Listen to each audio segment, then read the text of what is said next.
In the last two lessons, we learned to find out the integrals using the formula. First we did this one, and then we did this one, and I'm sure now by looking these two videos, by viewing these two videos, I'm sure you have some idea you might have generated to solve this kinds of problem. Now to solve this problem, let me suppose I means here integration of x to the power 3 by 2 plus 2e to the power x minus 1 over x, all right, dx. And as I told you, we can separate into the as many as terms we can, but that should be in a mathematical order. I mean, that should follow some mathematical rules. You cannot split without following the rules and regulations. Okay, I know you're not such a stupid. I'm sorry. Okay, just see here, I'm going to split this now, and it's x to the power 3 by 2 times dx plus 2e to the power x dx minus integration of 1 by x dx. Okay, so see here, we have already done the formula. Let me show you the formula once again.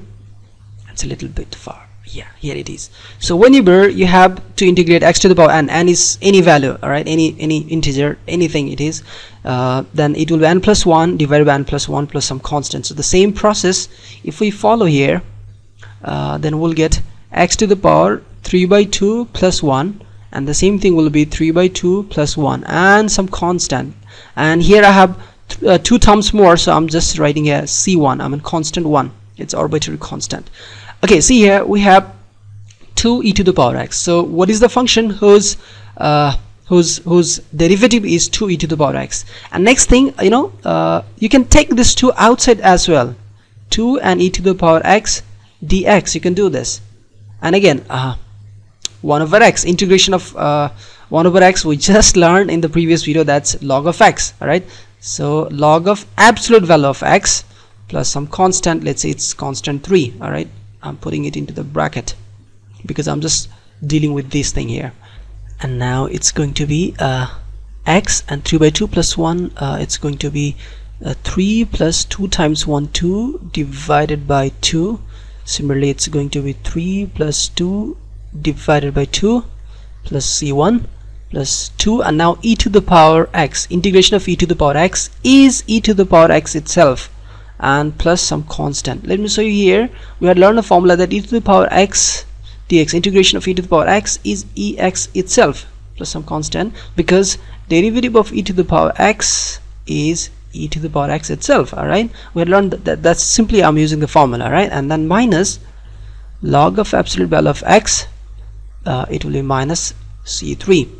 Okay, so further now it's 3 plus 2 5, and 2 will go up, so it will be 2 over 5 x to the power 5 over 2 plus, I'm writing this first, 2 e to the power x, and then I'm writing minus log of absolute value of x, and then plus this is constant 2. all right, I'm sorry, c1 plus c2 minus c3. Okay, so my dear friend, let me sum up properly. 2 by 5 x to the power 5 by 2 plus 2 to the power ex minus log of absolute value of x. And you know why did I repeat this stuff again here? You know very well, because these all are constant. You know, c1 c2 c3, these all are constant. Constant 1 plus constant 2 minus constant 3, finally you're gonna get a constant. So what you're gonna do, you're gonna put a big constant. Okay, so guys, I'll see you in the next video with next concept and next type of the questions. All right, until that time, please rate the video, like the video, subscribe the channel. I'll be so happy, and please comment below this video if there is any confusion, any doubt, or any feedbacks you want to tell me. I am really passionately waiting for your comment. All right, bye bye.